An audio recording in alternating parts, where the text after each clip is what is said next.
Imagine for a moment that you are perfectly healthy. You are young, vibrant, with your entire life ahead of you. Perhaps you are 20 years old, studying for university. Or maybe you are a parent raising young children in the quiet, scenic towns of Atlantic Canada. Then, one day, your hand starts to tremble just a little. You brush it off as stress or fatigue. But then, the nightmares begin. Not when you are asleep, but when you are awake. You start seeing things that aren't there, shadows moving in the corners of the room, insects crawling under your skin.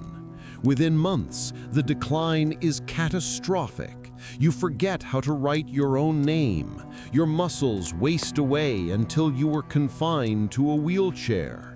You are trapped in a body that is shutting down, and your brain is dissolving from the inside out. You go to the doctor, desperate for answers. You expect help. You expect a diagnosis. Instead, you are told that you are imagining it. Or worse, you are told that the government knows something is wrong, but they have decided to stop looking. This is not a dystopian fiction. This is the terrifying reality for hundreds of people in the Canadian province of New Brunswick. For years, a progressive, fatal neurological syndrome has been claiming victims in the Acadian Peninsula and the Moncton region. And for years, the official narrative has been, there is no mystery illness. But in 2024, that narrative shattered. Leaked emails from one of the country's top federal scientists, Dr. Michael Coulthart, revealed a chilling truth that the public was never meant to see. He warned that he was essentially being cut off and muzzled. He warned that the complexity of this illness is unlike anything we've seen in 20 years. And most disturbingly, he warned that the number of people affected is far higher than the official count. Why is the government silencing its own scientists? What is really happening in the forests and water of New Brunswick? And could this localized nightmare be the canary in the coal mine for a much larger public health crisis? Today, we are opening the files they tried to seal. This is the untold story of the New Brunswick Syndrome. To understand the magnitude of this cover-up, we have to go back to where it all began. While the story officially broke in international headlines in early 2021, the cases had been quietly mounting for years prior. Dr. Alier Marrero, a neurologist based in Moncton, began noticing a disturbing pattern in his patients.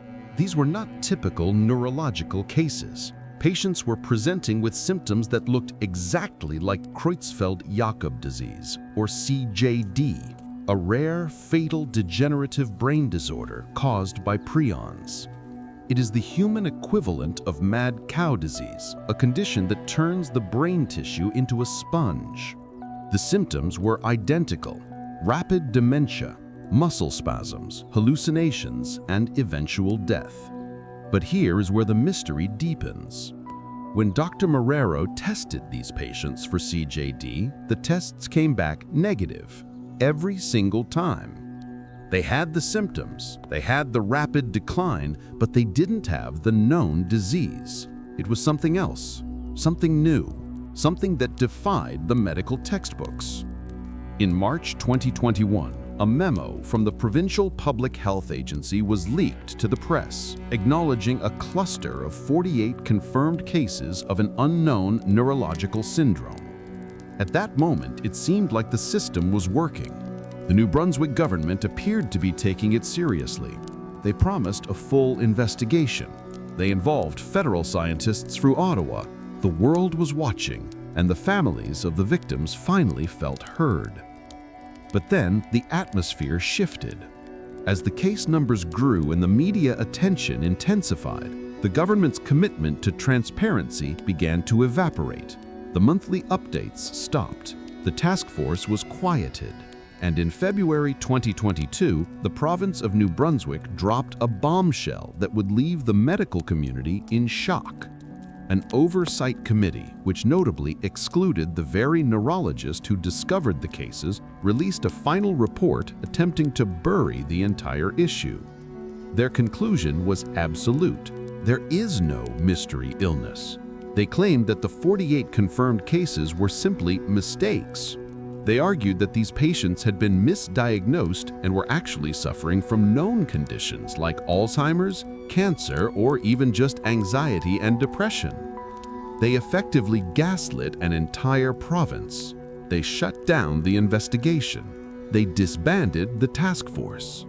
For the government, the file was closed. The problem was solved by simply declaring it didn't exist.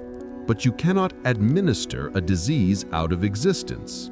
While the politicians patted themselves on the back, the victims continued to suffer and the list of the sick continued to grow. Who are the people behind the statistics? The government report reduced them to data points and misdiagnoses, but their lived experiences paint a much darker and more undeniable picture. Consider the case of a young woman referred to in reports as Gabrielle. She was in her early 20s, healthy, athletic, and at the top of her class. Suddenly, her life unraveled. It started with forgetting whether she had eaten breakfast. Then came the tremors. Within a year, she needed a wheelchair to move. She began having vivid, terrifying hallucinations, describing a sensation like an electric current running through her veins, vibrating constantly. This is not what Alzheimer's looks like in a 20-year-old. This is not anxiety. This is a systemic attack on the nervous system.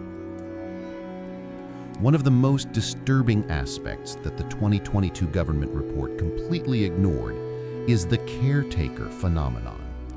In genetic diseases like Alzheimer's or Huntington's, the illness is confined to the individual's DNA. It does not spread. Yet, in New Brunswick, there are multiple documented cases where the caretakers of the sick, husbands, wives, and nurses, started developing the same symptoms as the patients they were tending to. If a husband and wife who share no blood relation and no genetic history of neurological disease both fall ill with the same rare symptoms at the same time, that points to only one logical conclusion: the environment. Something in their house, something in their water, or something in their food is poisoning them. And by shutting down the investigation, the government wasn't just ignoring the sick. They were leaving the source of the poison active and unidentified. The symptoms reported are harrowing. Victims suffer from Capgras delusion, the terrifying belief that their family members have been replaced by identical imposters. They report formication, the physical sensation of insects crawling under the skin. They experience profound weight loss, insomnia, and the loss of motor control. Dr. Alier Marrero has continued to fight for his patients despite the government's dismissal. In early 2023, he sent a letter to public health officials and the federal government stating that the number of patients wasn't 48, it was over 140. And now, sources close to the situation suggest the number is likely over 200, with many of the new cases being young people. The disease isn't stopping just because the politicians want it to. For 2 years, there was a blackout. The family screamed into the void, and the government stayed silent. But in mid-2024, the silence was broken by a series of explosive leaks that exposed the internal war happening behind closed doors. Emails obtained by media outlets like The Guardian and The Walrus revealed the private thoughts of Dr. Michael Coulthart. Dr. Coulthart is not a fringe theorist. He is the head of the Canadian Creutzfeldt-Jakob disease surveillance system. He is the federal expert the government calls when there is a brain disease outbreak. In an email dated October 2023, Dr. Coulthart wrote, "All I will say is that my scientific opinion is that there is something real going on in New Brunswick that absolutely cannot be explained by the bias or personal agenda of an individual neurologist." This statement is a smoking gun. It explicitly contradicts the New Brunswick government's official stance that the cluster was a result of Dr. Morero's misdiagnoses. In these private correspondences, Dr. Coulthart expresses frustration, even fear, about being sidelined. He described the situation as being cut off from the data he needs to do his job. The leaks reveal a bureaucratic tug-of-war that is costing lives. Federal scientists want to investigate. They want to test tissue samples. They want to utilize advanced genomic sequencing to find the environmental trigger. But under the Canadian healthcare system, the federal government needs the province's invitation and permission to engage fully in provincial health matters. The province of New Brunswick has effectively locked the door and thrown away the key.